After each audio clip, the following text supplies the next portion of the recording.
नोकर भरतीपासून सगळं सामान गोळा केलंय. चिंता करू नका.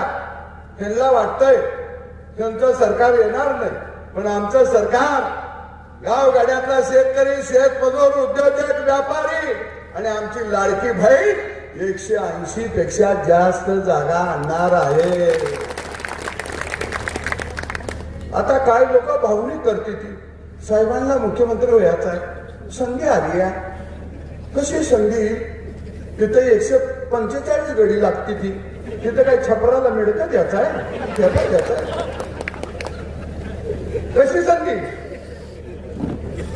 यावेळची वाळवा मतदारसंघातल्या जनतेने ठरवलंय संधी निशिकांत दादा पाटील यांना द्यायचं. इथं आमचा बापू बसलोय, विक्रमभाऊ बसलोय. भाऊ आपण एक झालो का? भाऊ मला रोज म्हणायचं, भाऊ आपण एक झालो पाहिजे म्हणायचं नव्हतं. आणि बघ आधी सगळ्यांनी एक होऊयाचं ठरवलं.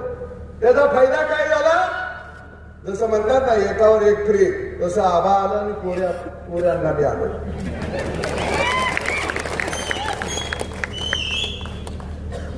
आबा तुम्ही आला, तुम्हाला धन्यवाद. अण्णा तुम्हाला धन्यवाद. नाहीतर आमचं गेली 50-40 वर्ष हे चाललंय. पहिल्यांदा तुम्ही आमच्या गाडीत बसताय. तुम्हाला पुण्य लागल समोरच्या माणसांचा अण्णा लय हाणलंय. त्यांना बोलायला बी येत नाही का? आणि म्हणून ही निवडणूक जनतेची निवडणूक आहे. जनतेला हातात घेतलेली निवडणूक आहे. आणि या निवडणुकीमध्ये वाळवा तालुक्यातल्या जनतेचाच विजय होणार आहे मी तुम्हाला सांगतो.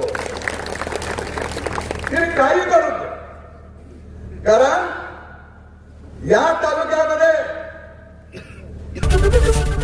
एबीपी माझा, उघडा डोळे बघा नीट.